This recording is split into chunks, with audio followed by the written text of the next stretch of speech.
시청자 여러분 안녕하십니까. 생방송 일요토론 박영환입니다. 네, 대통령 선거가 이제 이틀 앞으로 다가왔죠.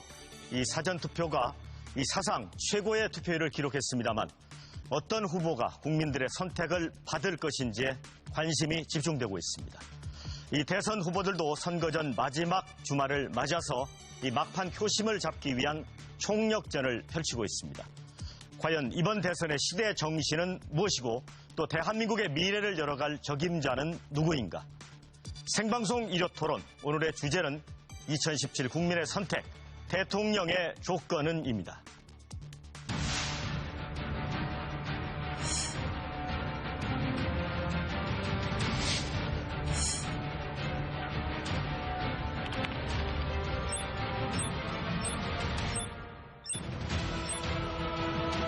압도적으로 정권 교체해야 나라가 발붙일 수 없도록 반드시 엄중하겠습니다. 미래 일자리, 미래 먹거리 꼭 만들겠습니다. 경제 살리고 안보 확실하게 신상동 여기서부터 대한민국 개혁은 시작된다.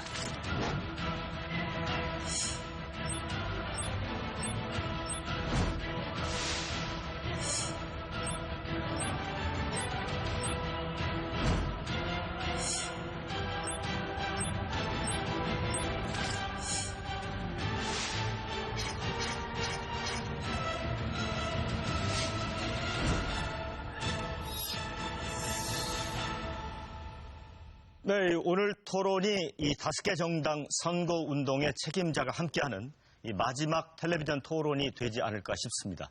자, 오늘 토론을 위해서 각 당의 선거를 총괄하면서 이 책임지고 있는 5분을 모셨습니다. 한 분씩 소개를 해 올리겠습니다. 자, 먼저 더불어민주당 총괄선대본부장이십니다. 송영길 의원 나오셨습니다. 네, 안녕하십니까. 다음은 자유한국당 총괄선대본부장이시죠. 이철우 의원입니다. 예, 반갑습니다. 다음 국민의당 미디어 본부장을 맡고 계시죠. 김영환 최고위원이십니다. 네, 안녕하십니까. 다음 바른정당 선대본부장이십니다. 김세현 의원 나오셨습니다. 안녕하십니까. 자, 마지막으로 정의당 상임선대위원장을 맡고 계십니다. 노회찬 의원입니다. 네, 반갑습니다. 자, 먼저 이 바쁜 일정에도 불구하고 저희 스튜디오를 찾아주셔서 감사하다는 말씀을 먼저 드리겠습니다. 자, 이제 선택의 순간 이제 코앞에 다가왔죠. 이제 이틀 남았는데 오늘 토론의 첫 질문은 이렇게 한번 드려보겠습니다. 자, 이틀 남은 대선, 아직도 이제 부동층이 많다고 합니다. 자, 이 국민들에게 우리 후보를 꼭 찍어달라. 어떤 메시지를 전하고 싶은지 그런 거를 키워드 형태로 정리해서 30초씩 설명을 듣도록 하겠습니다. 먼저 송영길 본부장님부터 보여드릴까요? 네, 먼저 강원도 산불 피해가 빨리 진압이 됐으면 좋겠습니다. 저는 한 표의 힘, 1번의 힘 이렇게 정했습니다. 지난 4년 6개월을 기다렸습니다. 문재인 후보가 계속 여론조사 1등이었습니다. 그러나 여론조사는 어음입니다. 현금이 결제가 되지 않으면 부도납니다. 5월 9일이 현금 결제일입니다. 국민 여러분께서 그동안 기다려왔던 그 세월을 이겨내고 이제 함께 투표에 참여해주면 대통령은 문재인이 됩니다. 그래서 투대문입니다. 네, 다음 이철우 본부장님. 예, 저들도 산불 때문에 강원도는 유세를 중단하고 모두 그걸 집합해서 산불 진화에 하도록 후보가 지시를 했고요. 저는 키워드를 친북 좌파는 안 된다, 노. 이것은 홍준표가 해결한다, 홍준표 예스 이렇게 정했습니다. 왜냐하면 국가 안보를 지켜야지 경제를 살릴 수 있습니다. 안보가 경제입니다. 이것이 굉장히 중요한데 이것을 해낼 후보는 홍준표 후보가 적임자라는 것을 국민들께서 이미 알고 계시고 이번에 홍준표가 당선되면은 반드시 대한민국 경제를 지키리라 생각합니다. 네, 다음은 김영환 본부장님. 네, 저도 산불 피해가 빨리 진화되기를 바랍니다. 정치인들이 마이크와 연달을 벌이고 국민들 속으로 들어가는 일이 필요하다고 생각합니다. 선거에도 필요하고 선거 이후에도 필요하다고 생각합니다. 그동안 60년 동안 정치인들이 마이크를 독점하고 국민을 가르치려고 했다고 생각합니다. 국민의 소리를 들어야 된다고 생각하고 연단에서 내려와서 자기를 낮춰야 된다 이렇게 생각합니다. 우리 후보가 그런 일을 시작했는데 좋은 결과가 있었으면 좋겠습니다. 네, 다음은 김세현 본부장님. 네, 저희 유승민 후보는 오늘 아침 다른 일정들을 다 취소하고 강릉으로 가서 산불 피해자들을 지금 만나기 위해서 급히 강릉으로 이동했습니다. 저희는 보수의 새 희망으로 말씀드리겠습니다. 그동안 보수가 국민들께 여러 가지 부끄러운 모습을 많이 보였습니다. 앞으로는 보수라고 하더라도 자랑스럽고 당당한 모습으로 특히 젊은 층이 열광할 수 있는 그러한 새로운 보수로서 대한민국의 희망을 만들어 나가는 기수가 되겠습니다. 네, 자 마지막으로 노회찬 상임선대위원장님. 네, 먼저 산불 피해 주민들에게 심심한 위로를 드리고 빠른 진화가 이루어지도록 함께 노력을 하겠습니다. 심상정 후보에게 던진 한 표는 단순한 한 표가 아니라 일석삼조 효과를 가진다는 말씀을 드리고 싶습니다. 심상정 후보에게 던진 한 표는 그 표가 모아지면 우선 바로 앞에 있는 홍준표 후보를 꺾고 확실한 적폐 청산을 이뤄내도록 하겠습니다. 두 번째, 심상정 후보에게 던진 한 표는 무엇보다도 차기 정부의 개혁을 진보적인 방향으로 거침없이 견인하는 소중한 한 표가 될 것입니다. 세 번째로, 심상정 후보에게 던진 한 표는 이미 실패한 새 정치를 다시 새로운 정치 혁명으로 승화시켜서 미래의 한국 정치의 개혁을 심상정 후보와 정의당이 완수할 수 있도록 노력하겠습니다. 여러 가격 대비 성능이란 말이 있습니다. 던진 한 표가 가장 많은 효능을 발휘할 수 있는 표는 심상정 후보에게 던지는 한 표입니다. 네, 5번 얘기 들어봤습니다. 이제 사전투표가 투표율이 높았고 끝이 났습니다. 그런데 이 여론조사 이제 공표 금지, 그래서 깜깜이 선거가 지속이 되면서 민심이 이제 과연 어떻게 흐르고 있는지 시청자분들도 굉장히 궁금해하실 것 같고요. 지금의 대선 판도가 어떤 게 가고 있는지 좀 궁금할 것 같습니다. 그래서 첫 질문으로 이런 걸 한번 드려보겠습니다. 먼저 우리 송영길 본부장님, 그 더불어민주당 문재인 후보의 대세론 여전히 유효하고 그런 건지 아니면 어떤 흐름이 있는 건지 승리를 자신을 하고 계시는 거죠? 어떻게 보십니까? 네, 그렇습니다. 이번 이 문재인 후보의 대세론이라는 것은 국민이 만든 힘입니다. 국민들께서 국정농단 사태를 보면서 정말 이게 나라냐고 외쳤습니다. 그래서 우리가 나라를 나라답게 든든한 후보 문재인으로 정했습니다. 그래서 이번에 26%의 사전투표를 보더라도 국민연들이 힘에치게 기다려왔습니다. 마침내 이 국정농단 세력을 심판하고 제대로 된 정권 교체를 통해서 나라다운 나라를 만들 후보를 만들기를 염원하고 있기 때문에 이거는 문재인 개인의 문제가 아니라 이 촛불의 거대한 흐름이 문재인 후보의 힘으로 귀결될 걸로 저는 확신합니다. 네, 이철우 본부장님. 예. 그동안 우리 국민들께서도 마음도 많이 상했고 우리 당에서도 여러 번 사과를 드렸습니다. 이제 다 잊고 그래도 홧김에 투표를 잘못하시면은 나라가 망합니다. 저들은 그래 걱정하는 분들이 많습니다. 이 나라가 정권 교체가 아니고 나라가 교체될지 모른다는 이 위험한 그런 위기에 처해 있습니다. 그렇기 때문에 이번에 국민들께서 정말 자유 대한민국을 지킨다는 그런 각오로 많이 나오신다고 생각합니다. 우리 당에서도 그런 분들이 오셔서 지지서를 많이 해주시고 그래서 힘도 요새 많이 얻어서 당선된다는 그런 그 용기를 가지고 있습니다. 국민들께서 이 나라를 바로 지킬 수 있는 후보가 누군지 잘 판단하시라 생각합니다. 예. 네, 김영환 본부장님. 지금 지난 몇 달 사이에 여론조사 또 그런 결과를 믿는다면 투표를 할 필요가 없다고 생각합니다. 문재인 당선입니다. 그 운동원들이 차에 올라가서 춤을 추고 있습니다. 표정 관리를 하고 있다고 생각합니다. 국민들을 얕잡아보는 태도라고 생각합니다. 국민의 지금도 20%가 넘는 사람이 부동층을 형성하고 있습니다. 국민들이 노심초사하고 있다고 생각합니다. 정말 국민들의 마음을 헤아리는 자세가 필요하다고 생각하고 저희는 이변이 있다 이렇게 생각하고 이미 그 시작이 사전투표로부터 시작되었다 이렇게 생각합니다. 국민은 지금 알파고 수준에 있다고 생각합니다. 우리 정치인들이 가르치려고 하는 것들 말하고 있는 것을 다 꿰뚫어보고 있고 이면을 보고 있다고 생각합니다. 속지 않는다고 생각합니다. 그렇기 때문에 어떤 경우도 국민이 옳다고 생각합니다. 그래서 국민들의 마음을 지금 우리가 헤아리고 있는가, 따라가고 있는가, 우리 후보는 그런 생각을 받아 안을 준비가 되어 있는가, 이것을 생각해야지 다른 후보, 다른 정당을 생각할 겨를이 없다, 이렇게 생각해서 이번 선거에서 아마 깜짝 놀랄 결과가 나오지 않겠나, 그렇게 기대하고 있습니다. 네, 말씀 안 하신. 네.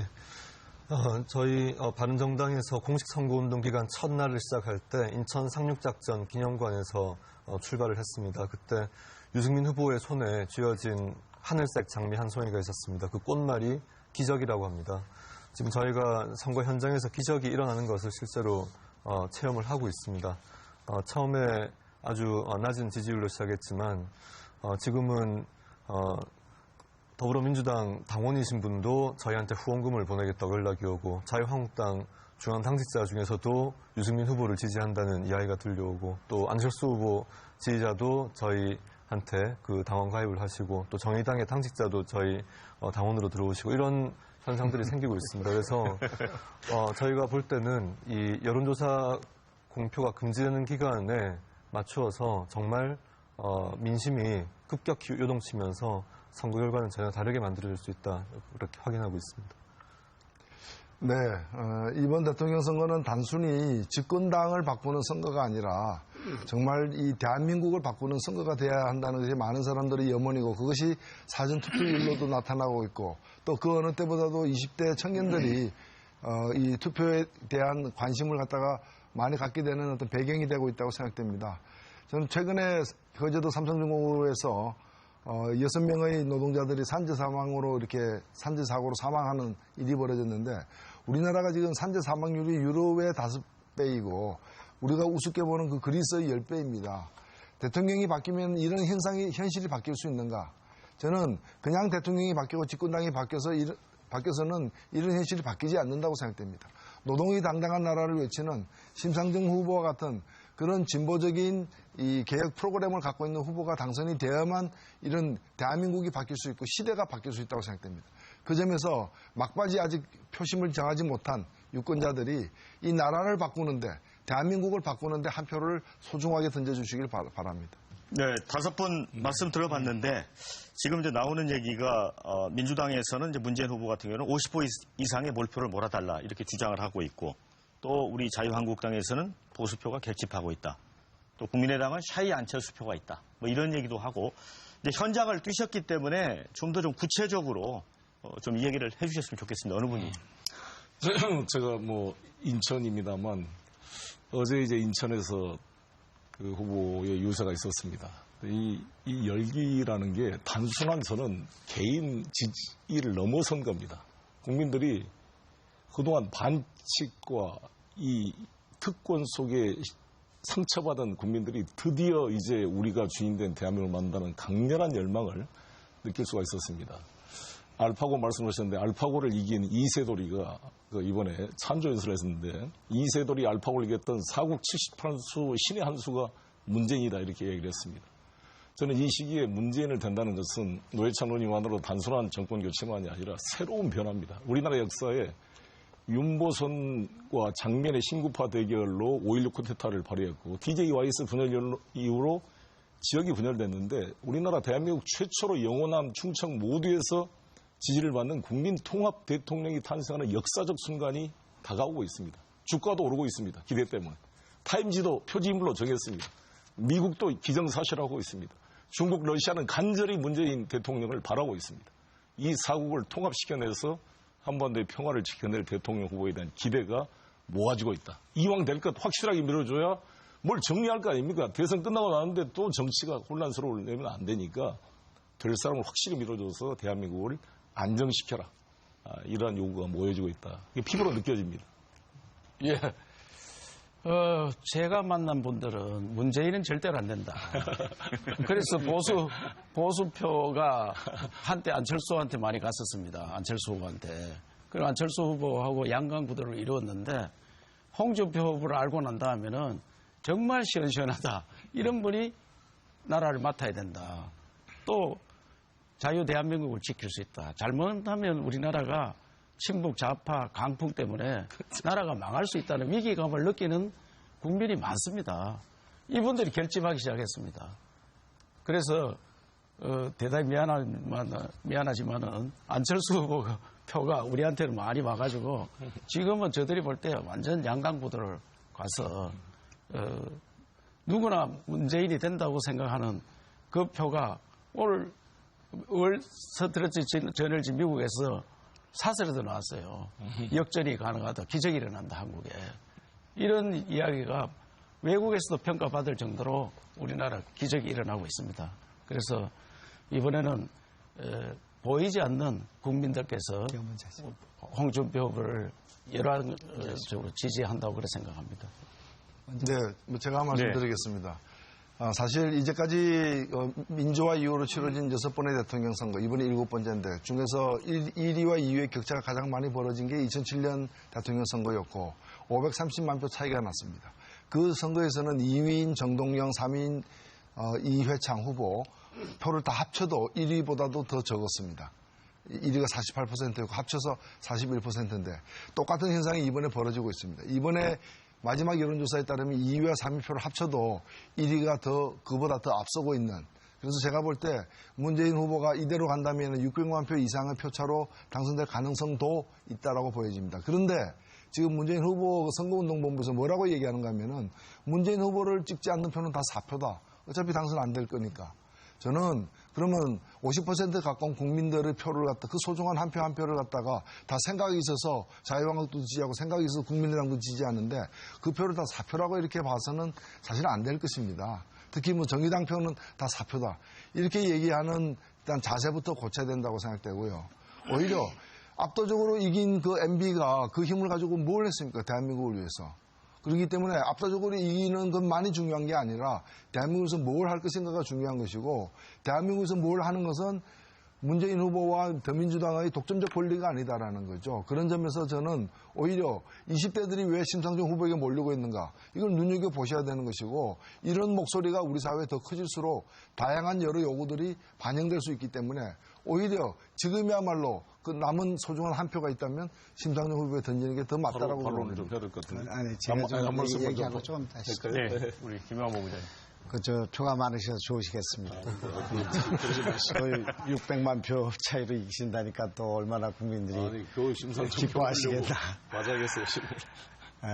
국민들이 오늘 우리 아침 토론을 보고 참 정치인들이 한심하다. 또 아전인수하고 있구나. 그렇게 생각하지 않을까. 아직 결단하지 못한 국민들이 상당수가 있다고 저는 생각합니다. 그래서 지금 선거가 끝난 것처럼 다 해서 표를 좀 더 몰아서 더 압도적으로 당선시켜달라 이런 것은 교만한 얘기라고 생각하고 아까 보니까 취임식 준비까지 다 하시려고 생각하는데 우리는 아직 그런 기획은 없습니다. 국민의 따뜻한 한 표를 더 받아야 되겠다는 간절한 마음으로 진정성을 갖고 국민 속으로 자기를 낮추는 지금 시기라고 생각합니다. 그래야 이변이 있다고 저희는 생각하고 있습니다.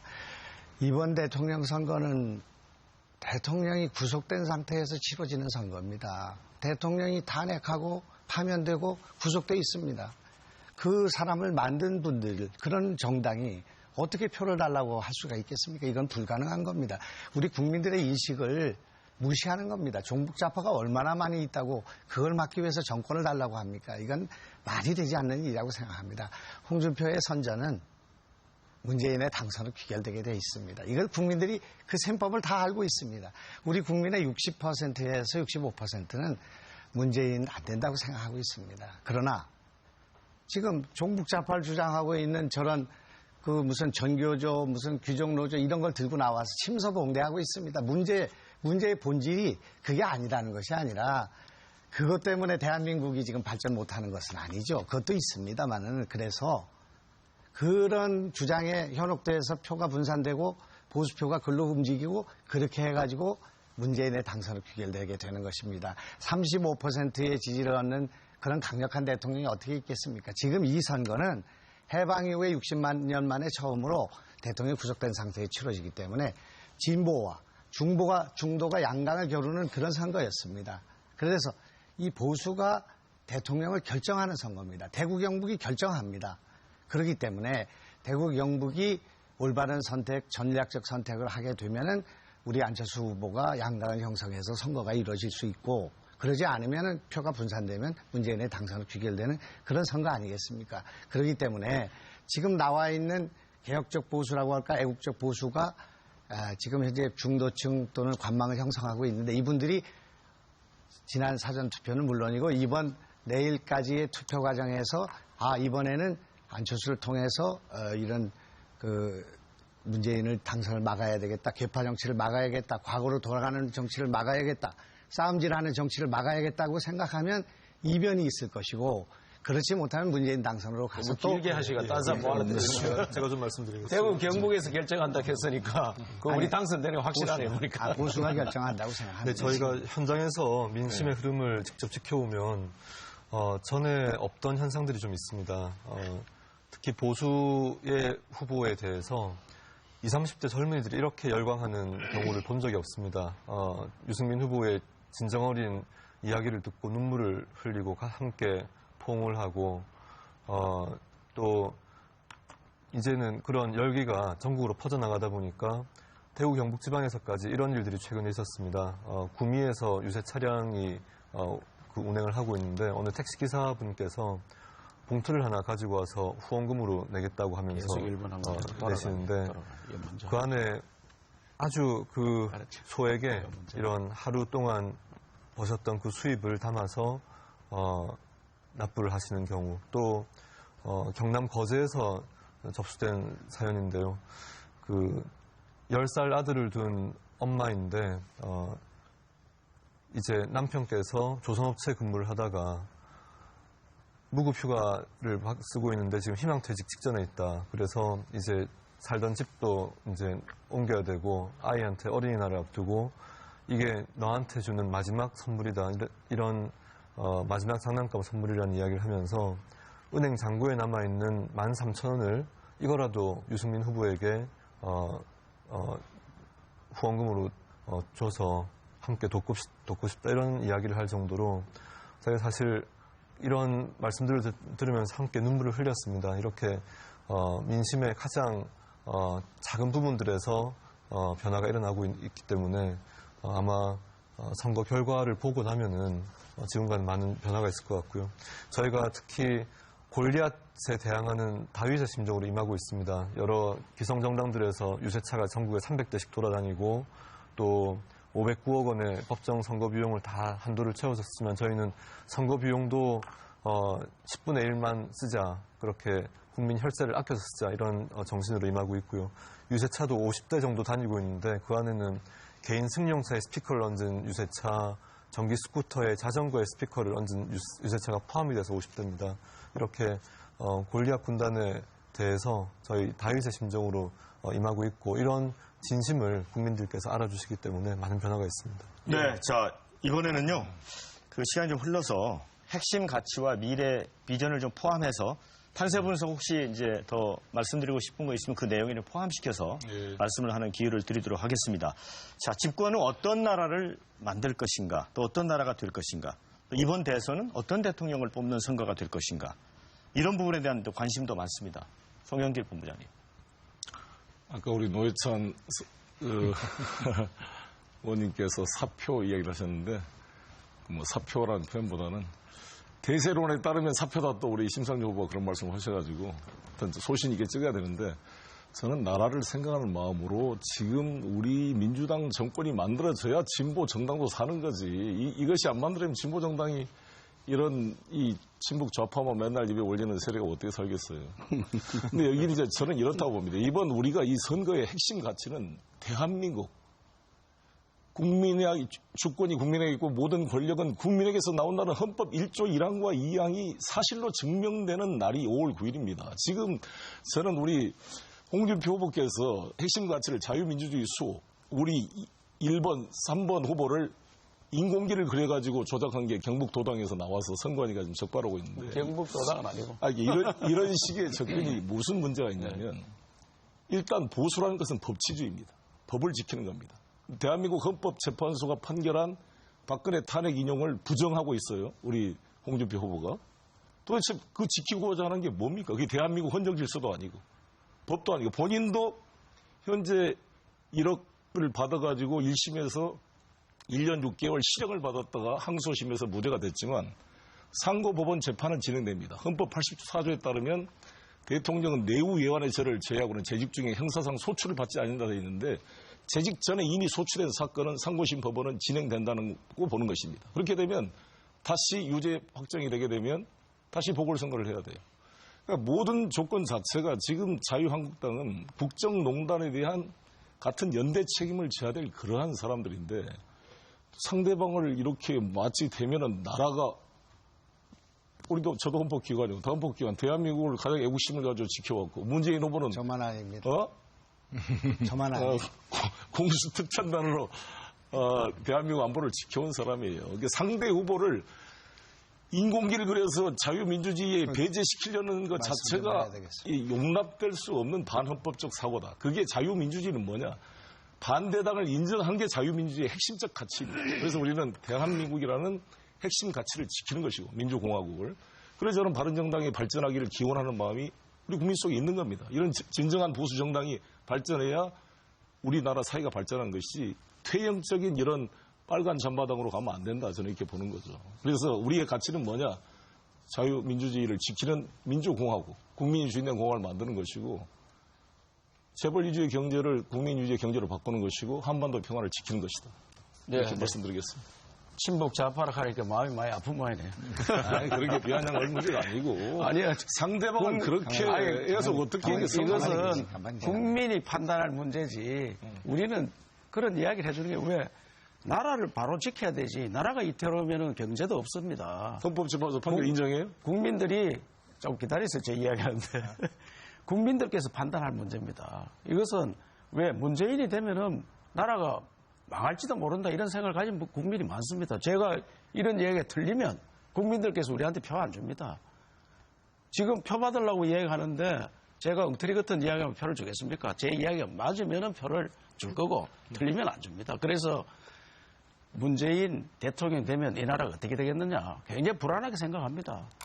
지금 공수특전단 갔다고 이야기하는데 공수특전단 자진해서 간 것도 아니고 데모하다가 잡혀서 간 거 아니에요 그때. 사실 그때 데모하는 사람들 그래서 늘 공수특전단 이야기하니까 공수특전단 나왔다고 국가안보관이 튼튼한 거 아닙니다. 그래서 그런 말씀을 드리고 조금만.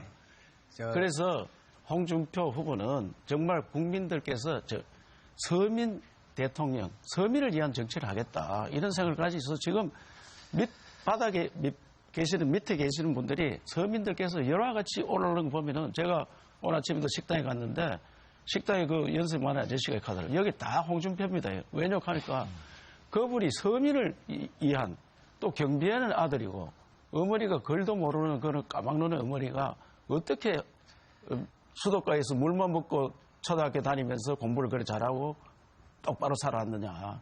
그 정의로운 나라를 만들 수 있는 대통령이 될 것 같다. 이런 이야기들을 합니다. 87년도에 대통령 선거가 있었는데 저는 운동권이었습니다. 그런데 제 주변에 노태우 찍었다는 분이 한 분도 안 계셨습니다. 그런데 나중에 보니까 노태우가 대통령이 됐습니다. 정치인들이 다 자기가 보고 싶은 것만 보고 지지자들만 말씀만 듣고 있구나 하는 생각을 갖습니다. 저 여기서 5명 중에 저만 국회의원이 아닙니다. 헌법기관이 아니죠.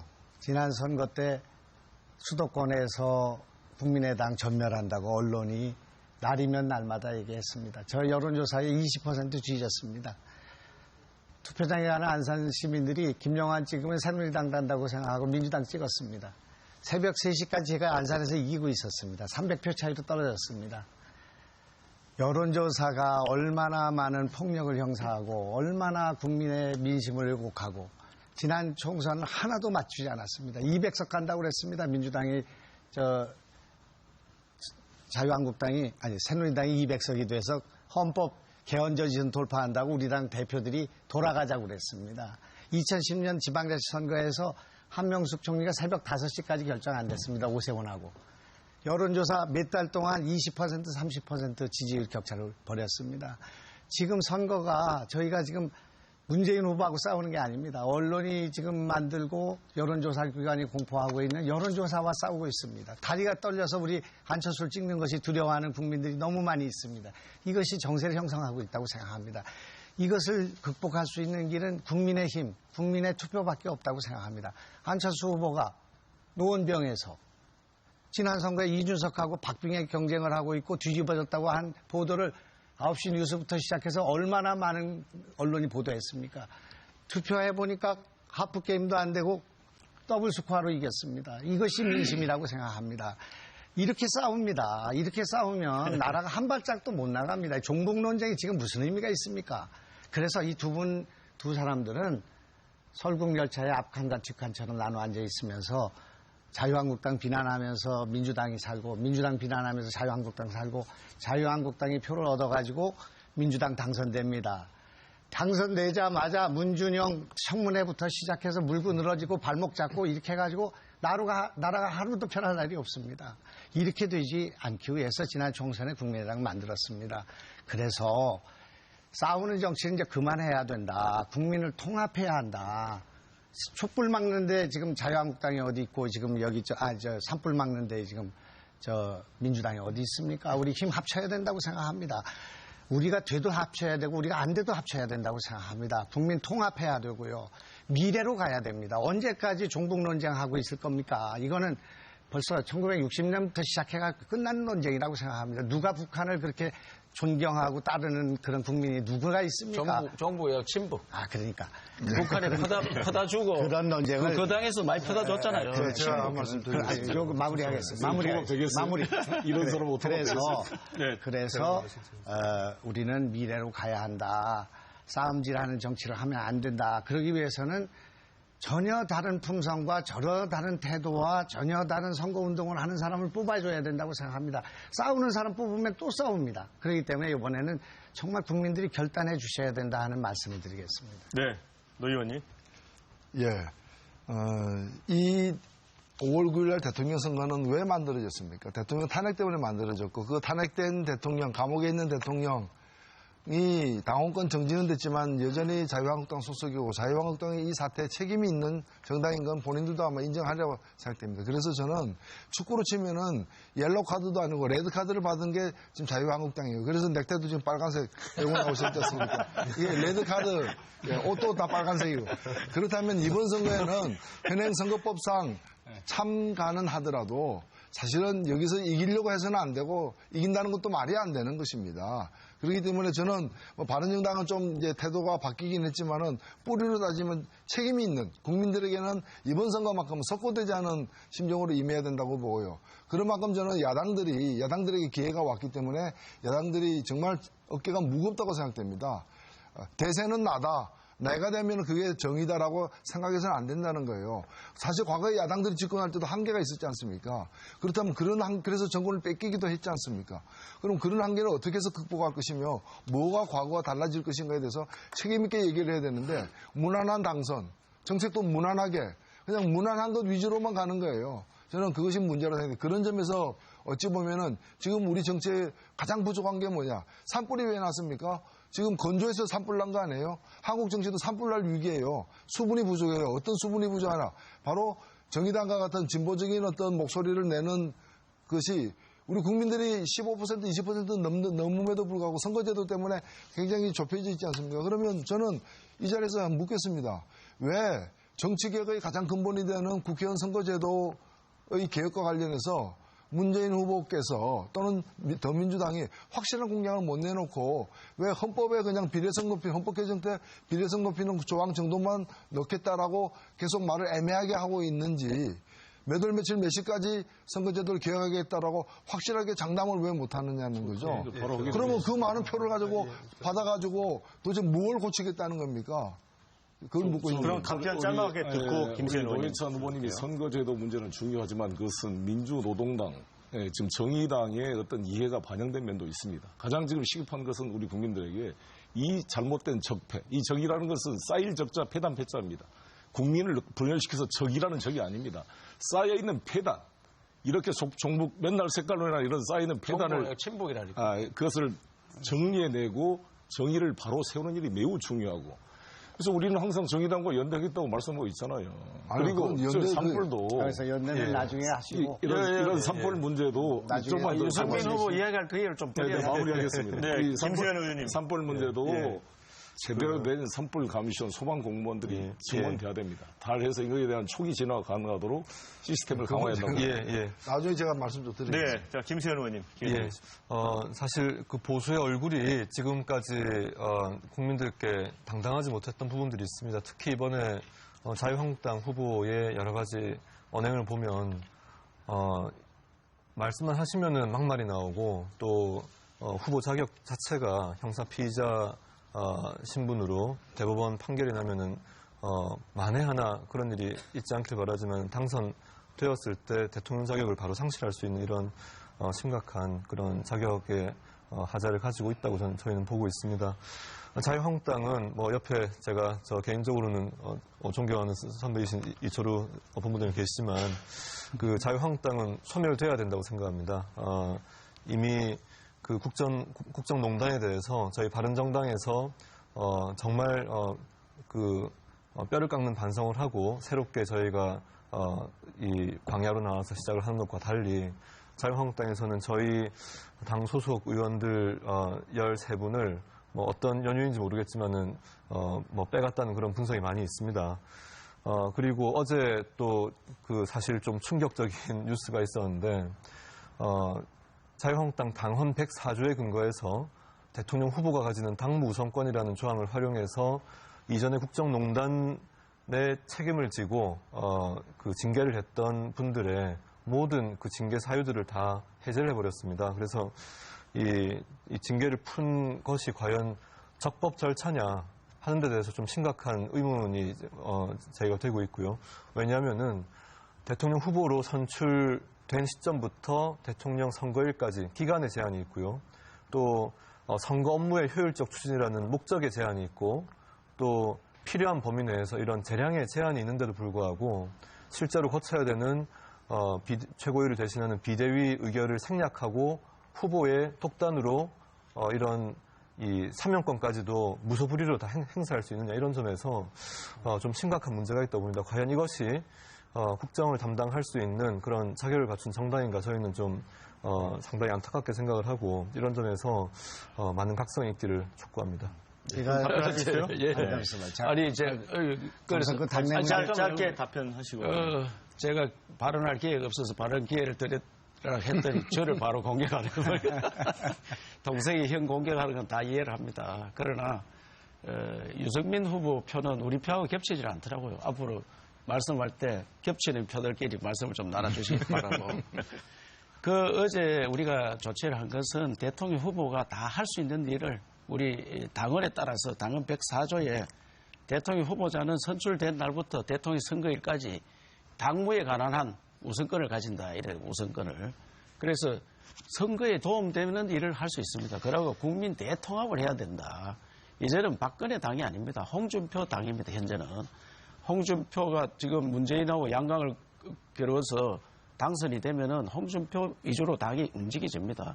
그런데 홍준표 후보 되기 전에 있었던 일로 가지고 갈등을 일으켜서는 안 된다. 그래서 바른당으로 가신 분들도 돌아오고 그중에 징계한 분도 화합하는 차에서 사면을 했습니다. 그래서 아까 빼가갔다 하는데 제가 그 자리에 있었는데 저는 그분들 한 번도 접촉한 적이 없습니다. 그분들이 오시려고 해서 이제는 유승민 후보는 어렵다.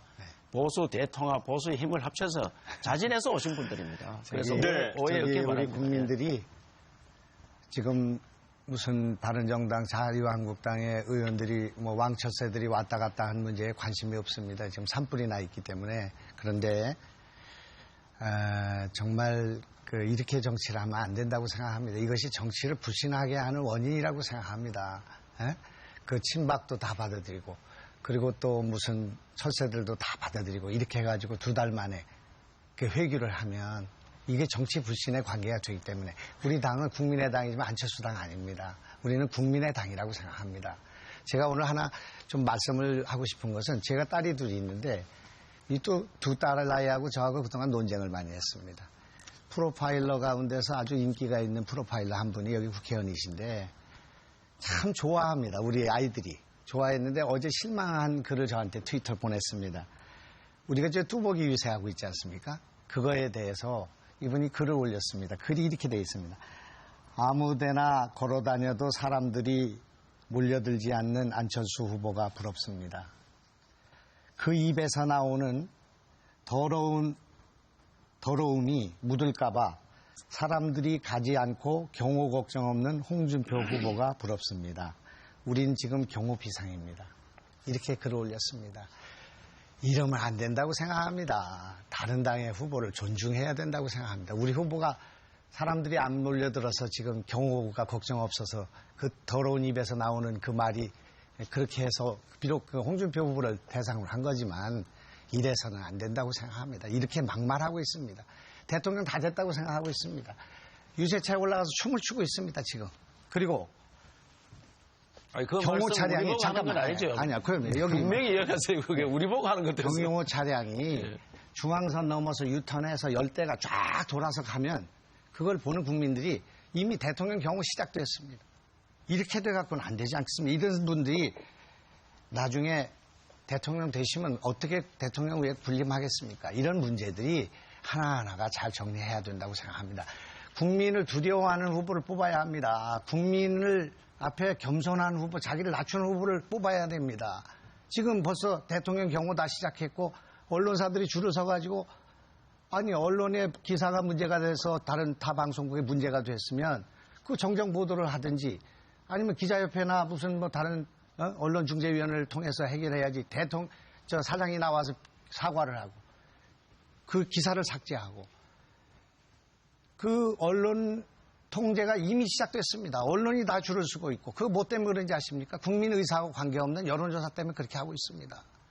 이래서 춤추고 황제 경호하고 이렇게 막말하고 하는 이런 정치를 끝내야 된다고 생각합니다. 네, 우리 손영길 본부장님 하시고 김영환 우리 위원장님께서 싸우는 정치 하자 말도 안 돼. 완전히 이게 싸우는 정치입니다. 이렇게 말씀하시는 게. 아니 SBS 보도를 현재 권력도 아닌데 왜 통제를 하고 SBS 방송국이 기사를 내리겠습니까? 본인들도 실수를 했고 잘못했기 때문에 내렸고 해양수산부도 분명히 잘못을 인정했기 때문에 그런 거 아니겠습니까? 이것을 마치 우리가 압력을 넣어서 언론을 팔을 비틀었다 이렇게 말하는 것은 언론기관을 모욕하는 일일 뿐만 아니라 국민의당이 이러한 그 위원비에 속아가지고 이렇게 찌라시 연대라는 표현까지 썼습니다만 그렇게 하면 안 된다고 보는 거고 그 다음에 안철수 후보도 저는 뚜벅이는 다 좋은 취지 좋은데 저는 여기 의자 테이블 위에다가 신발을 올려놓고 끈을 묶는 사진을 보고 깜짝 놀랐습니다 사실. 이런 것도 하나의 거기 보통 식탁에 사람들이 그다 먹을 거를 놓고 먹는 그 테이블에다 무심코 했겠지만 그게 감출 수 없는 자신의 내면의 표현이고 우리 문재인 후보는 이번에 경호상의 위험도 있었지만은 다 허구도 했습니다. 그리고 이게 시켜서 한 게 아니라 1위 후보니까 당연히 언론이 따라다니고 이렇게 돼서 나타난 현상을 그렇게 하는 적절치 않다고 보여지고요. 저희들은 마지막까지 겸손한 자세로 국민을 섬기는 자세로 최선을 다하겠습니다. 네네. 잠깐 좀 정리 좀 하고 갈게요. 저희가 지금 계속 그 시야를 좀 너무 좀 좁게 가는 것 같아서 최근에 미 의회에서 이제 초강력 대북 제재안이 통과가 됐지 않습니까? 그 다음에 이 트럼프 정부의 이제 강경 대북 기조는 이어질 것 같고 또 경제적으로도 이제 저성장 문제, 실업 문제 해결할 난제들이 많이 있습니다. 또 이런 거 포함해서 이제 차기 대통령이 누가 되시든지 소수파가 되지 않습니까? 민주당 같은 경우도 120석 이렇게 되기 때문에 법안을 하나 처리하는 데도 한 180석 국회 선진화법 때문에 필요하고 그래서 이제 여소야대 전국에서의 협치 문제 이런 걸 좀 다 아울러서 좀 포함을 해서 좀 논의를 해보겠습니다. 우리 노회찬 의원님. 왜 아까 제 발언 기회를 그렇게 물어보십니까? 하시고. 예. 딴 주제에 와서 얘기하라면 어떡합니까? 아니 그거 하시고 이것들은 KBS부터 공정하게 해야죠. 예. 아까 그거 발언부터 먼저 하겠습니다. 사실 지금 신발끈 묶고 뭐 경호 어떻게 하고 무대에서 춤추고 이런 얘기를 좀 따질 때가 아니라고 봅니다. 대통령 선거는 아시다시피 선출된 대통령을 위해서 그 선거가 존재하는 게 아니라 향후 5년간 어떤 정권 하에서 우리가 먹고 살아야 되는가 우리 국민들의 어떤 운명을 결정하는 게 대통령 선거 아닙니까? 저는 그런 점에서 유감스러운 것은 내가 대통령이 되면 대한민국이 어떻게 달라진다를 중심으로 해서 경쟁을 해야 되는데 왜 춤추느냐, 왜 신발끈 묶느냐, 자꾸 이런 논쟁으로 우리가 이렇게 좀 하향 평준화돼서는 안 되겠다는 말씀을 먼저 드리고요.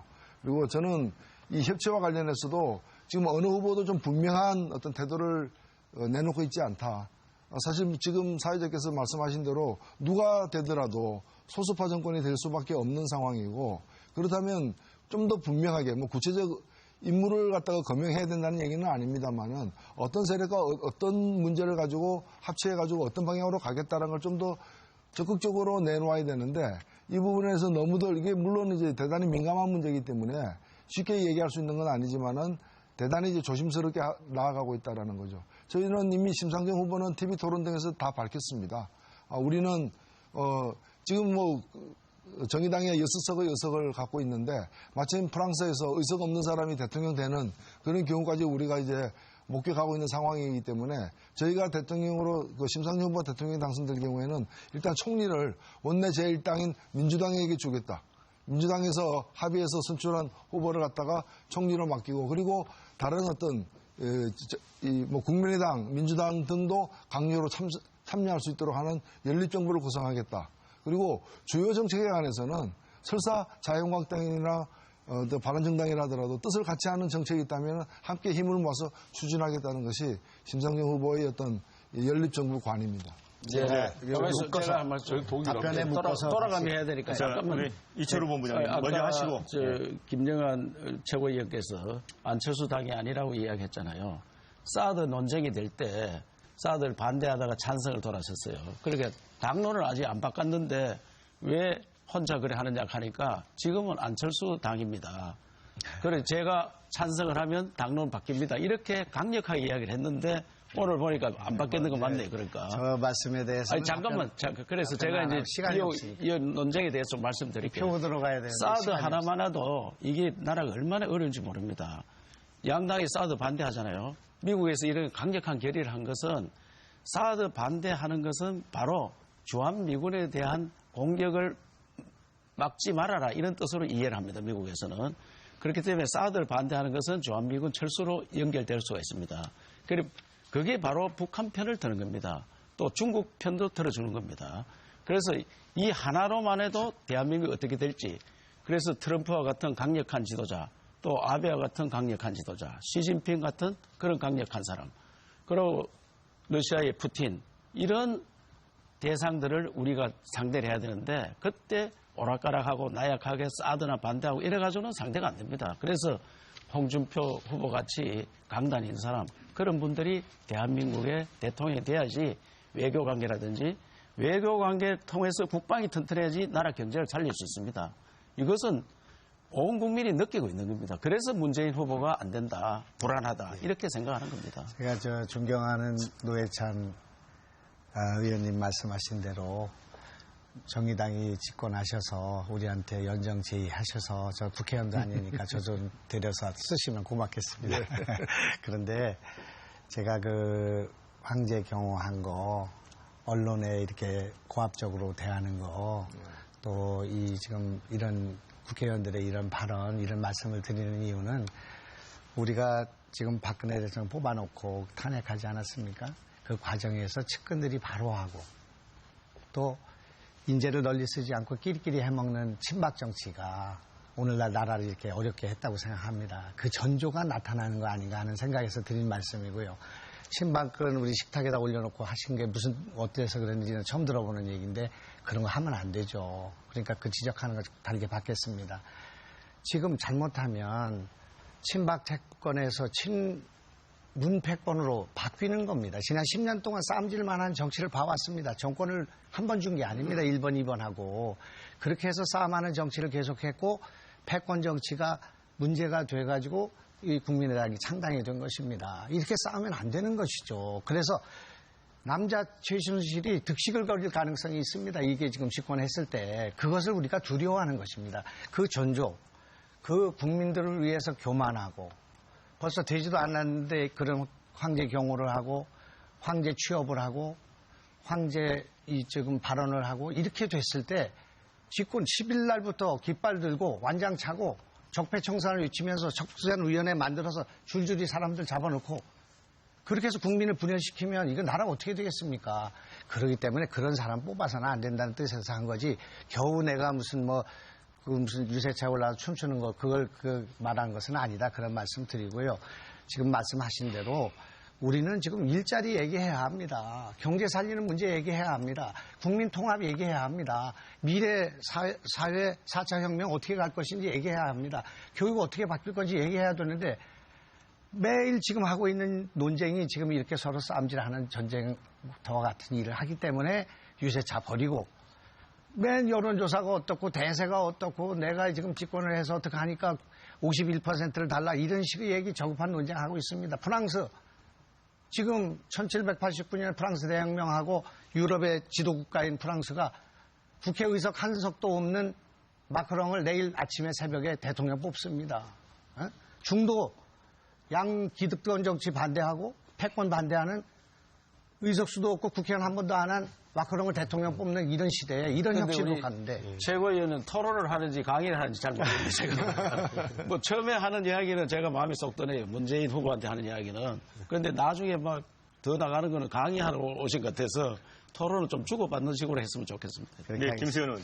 예, 이번 선거가 얼마나 큰 고통, 진통 속에서 치러지게 된 선거입니까? 이번 대통령 선거는 대한민국이 이전에 있었던 그 산업화와 민주화의 강대강 대치, 이 진영 논리에서 완전히 새로운 차원으로 나아가는 민주공화국 대한민국이 새롭게 태어나는 그런 선거 아니겠습니까? 그렇기 때문에 국민들께서 선택을 하실 때 이 양대 패권주의 세력은 철저하게 좀 배제를 해야 되겠다 이런 인식을 함께 가져주시기를 바라고 동시에 이 안보 불안에 있어서 이 많은 그 우려들을 낳고 있습니다. 지금 사드 배치에 있어서 저희 당의 유승민 후보가 국회 속기록을 보더라도 제일 먼저 우리 자체 예산, 국방부 예산으로 우리 군이 도입해서 이 통제 운영권을 갖자 하는 주장을 제일 처음부터 제기를 했었고요. 그만큼 안보에 있어서 철저하게 국익을 우선하겠다.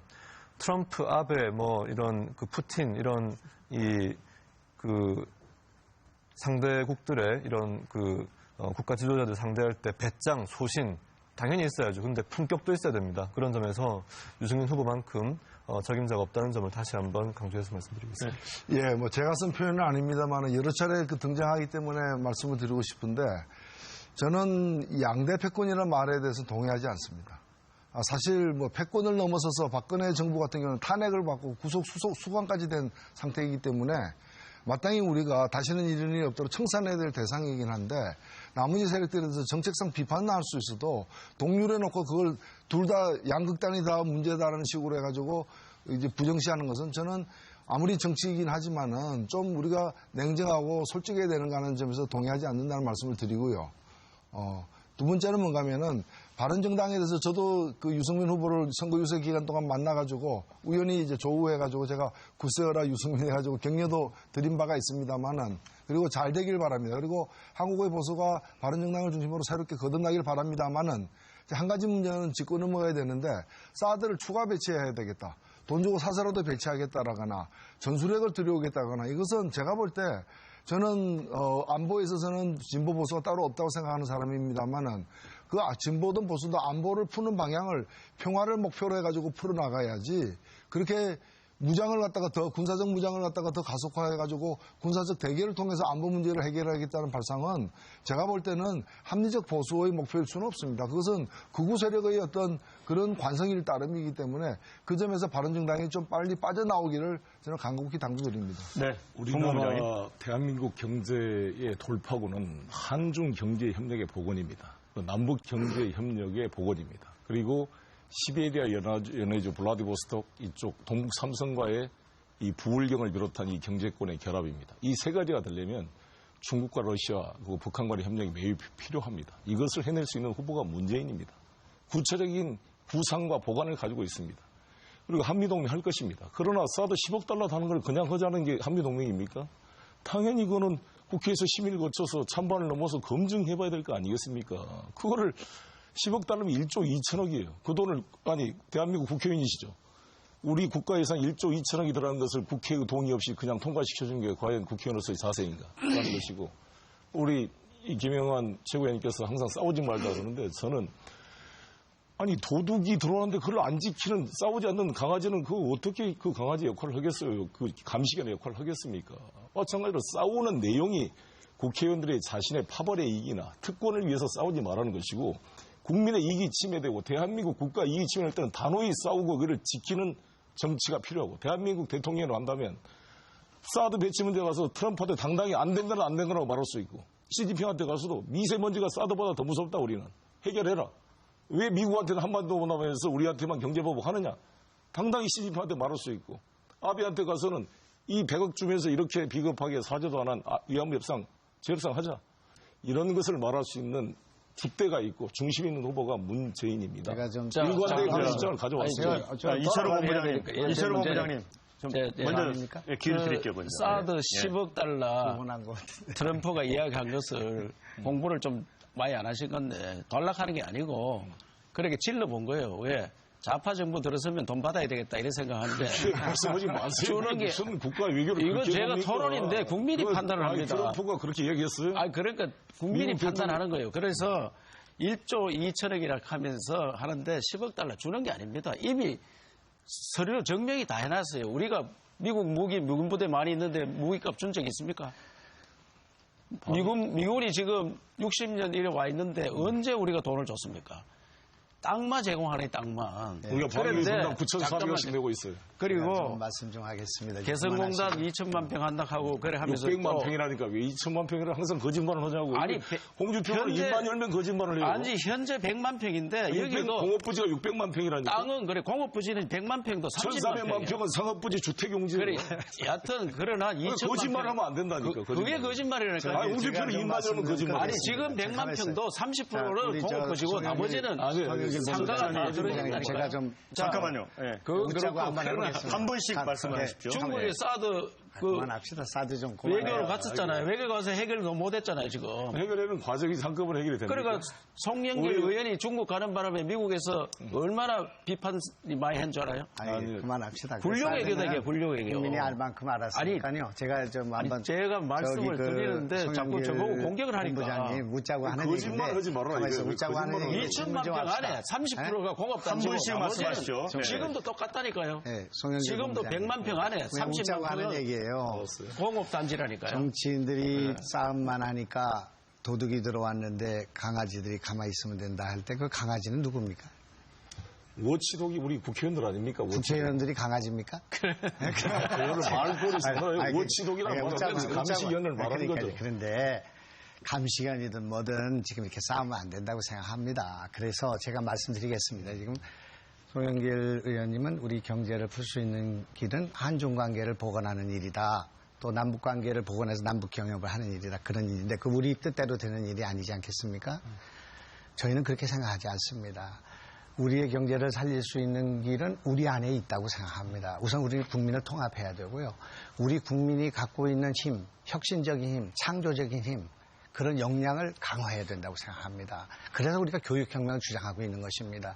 미국이 그렇게 강대국이지만 마이크로소프트의 빌 게이츠나 스티브 잡스의 애플이나 저커버그의 페이스북이 그게 무슨 한중 관계 때문에 생긴 거 아닙니다. 페이스북 중국에 들어가지 못하고 있습니다. 그러나 그들이 갖고 있는 교육의 힘, 그들이 갖고 있는 창조의 힘, 혁신기업의 힘, 그것이 갖고 있는 힘을 가지고 한중 관계도 풀고 대북 문제를 풀어야 된다 그렇게 생각하기 때문에 저희는 다른 생각을 갖고 있다 그런 말씀. 네, 자 김영환 본부장님 말씀 듣고요.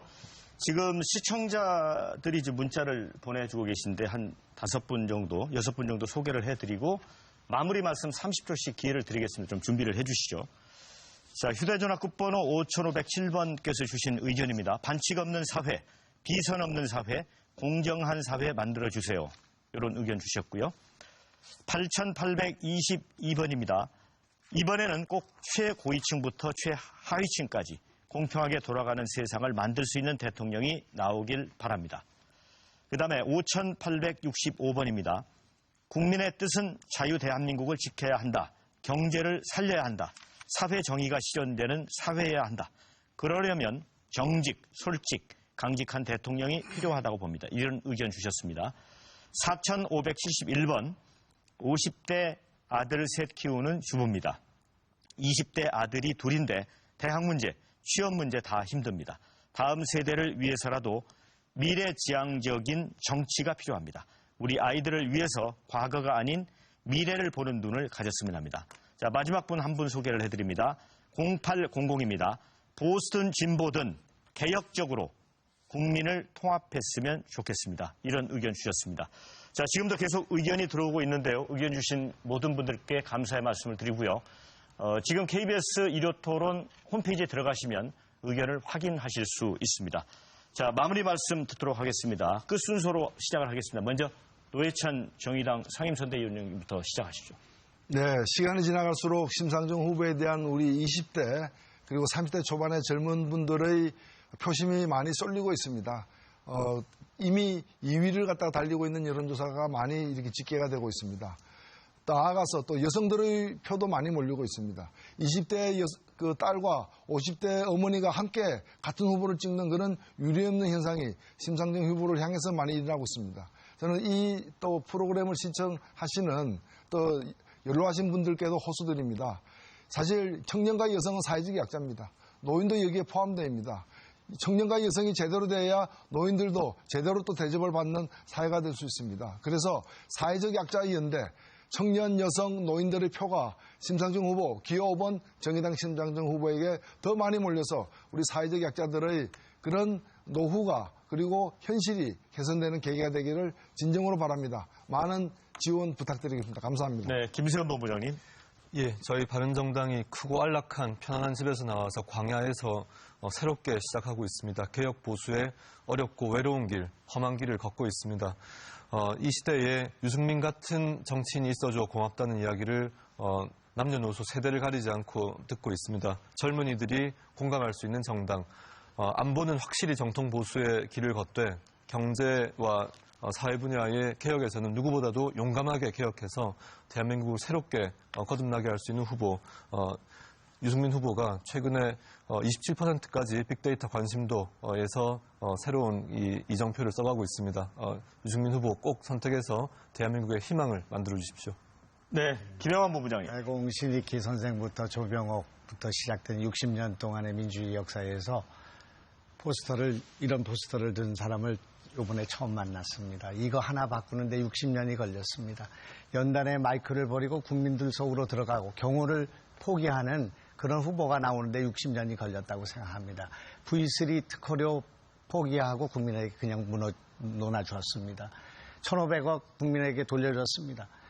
그리고 대통령 후보 양보했습니다. 서울시장 양보했습니다. 그리고 광야에서 국민의당 창당했습니다. 여기 오지 않았으면 5선 국회의원 돼서 국회 부의장 하고 있을 겁니다. 그렇지만 나라의 정치 이제 바꿔야 된다고 생각합니다. 싸우는 정치 그만둬야 된다고 생각합니다. 미래로 가야 된다고 생각합니다. 언제까지 또 패권 정치로 돌아가서 또 청문회하고 서로 발목 잡고 이렇게 해야 되겠는가. 그렇기 때문에 오늘 결단해야 된다고 생각합니다. 국민들이 새로운 시대로 혁신의 시대로 새로운 인물로 가져와야 된다 그렇게 생각합니다. 네, 이철우 본부장님. 대통령이 되면은 33세 어린 김정은한테 먼저 가겠다는 이런 안보 불안 후보는 안 됩니다. 국가 안보를 튼튼히 지키면서 서민을 지킬 수 있는 지켜보면 담배값을 내린다, 통신비를 내린다, 자영업 하면서 신용 불량된 그분들을 사면을 해준다, 또 동성애를 반대한다. 자기 철학이 분명한 서민 대통령이 이 나라 대통령을 맡아서 국가를 전부 통합을 하고 또 새로운 시대를 이끌어가는 그런 사람이 필요하다고 생각합니다. 그리고 저는 군 가산점, 엄마 가산점 이런 좋은 제도가 있습니다. 이런 제도도 한번 활용을 하고 그리고 더욱 좋은 것은 이 나라가 경비원의 아들 또 까막눈의 엄마를 가진 초등학교 다닐 때 점심시간에 수도가에 가서 물로 배를 채운 이런 사람이 올바르게 자라서 모래시계 검사란 정의로운 검사가 되어서 4선 국회의원을 하고 또 경남 도지사를 하면서 부채를 1조 4천억을 다 갖고 또 정교조 민노총 이런 분들하고 싸워서 이긴 강단 있는 실적 있는 이런 사람이 대통령이 돼야만이 위기의 대한민국을 지킬 수 있다고 생각합니다. 네, 송영길 본부장님. 네, 다른 후보는 몰라도 헌법 질서를 부정하고 헌법재판소의 판결을 승인하지 않고 형사 피고인으로 당선되더라도 유죄 판결이 되면 대통령직을 상실할 사람을 찍는 것은 대한민국 자유민주체제의 부정입니다. 확실하게 적폐 쌓인 미세먼지를 청소할 푸른 민주당, 푸른 후보 문재인이 필요합니다.